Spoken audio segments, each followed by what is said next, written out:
আমাদের বাসার পাশের বাসার একটা গল্প বলি। তো পাশের বাসাটা হচ্ছে 5 তলা।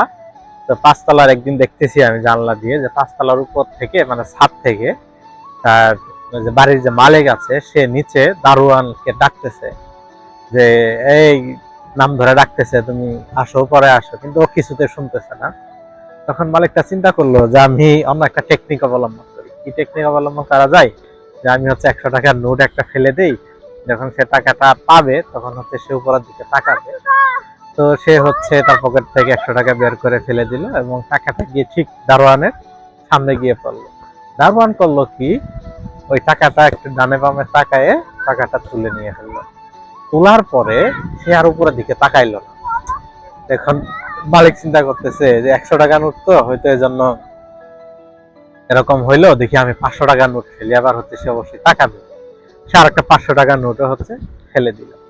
তো 500 টাকার নোট ফেলে দেওয়ার পরেও একই ঘটনা ঘটলো, সে হচ্ছে ডানা বামে তাকায় জাস্ট টাকাটা নিয়ে পকেটে ঢুকায় রাখলো। তো এখন মালিক বলে কি করা যায়, এবার 1000 টাকা ফেলে দিচ্ছি, এবার অবশ্যই তাকাবে, কারণ 1000 টাকা নোট তো। সে চিন্তা করবো উপর থেকে কোথা থেকে পড়তেছে, দেখি এইটা। তো 1000 টাকা নোট ফেলে দিল, কিন্তু ঘটনাক্রমে যেটা দেখা গেল যে এইখানে সে আবার ডানে বামে তাকায়ে টাকাটা নিয়ে পকেটে রেখে দিল। কি করা যায়, বলতেছে না এই টেকনিক তো হবে না, অন্য টেকনিক কাজে লাগাইতে হবে।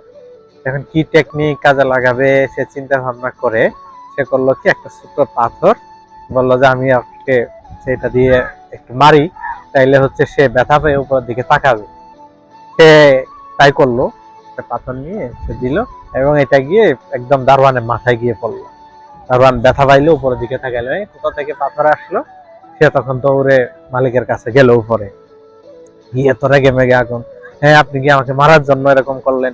হ্যাঁ আমি আপনার এখানে এত কাজ করি, আপনার এত মানে বাড়ি টাড়ি সব দেখে রাখতেছি, আর আপনি আমাকে মারতে পারলেন? মানে অনেক অভিযোগ, সে কত কি, সে যে টাকা পাইছে ওটা কিন্তু বললো না। ঠিক তেমনি আমরা, আমাদের যে মালিক আছে, আমাদের যে রব, সেই রবের যে এত এত নিয়ামত, এত এত নিয়ামত যখন আমরা ভোগ করি, তখন আমরা সেই রবের দরবারে কোনো শুকরিয়া আদায় করি না, সেই রবের দিকে ফিরেও তাকাই না।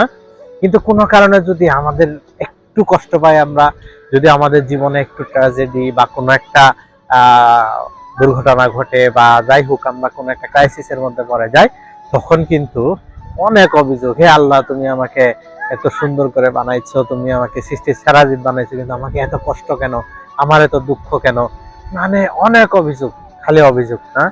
তো আমরা এটা না করে আল্লাহ আমাদেরকে যে নিয়ামত গুলা দিয়েছেন সেই নিয়ামত গুলারও প্রশংসা করবো ইনশাআল্লাহ।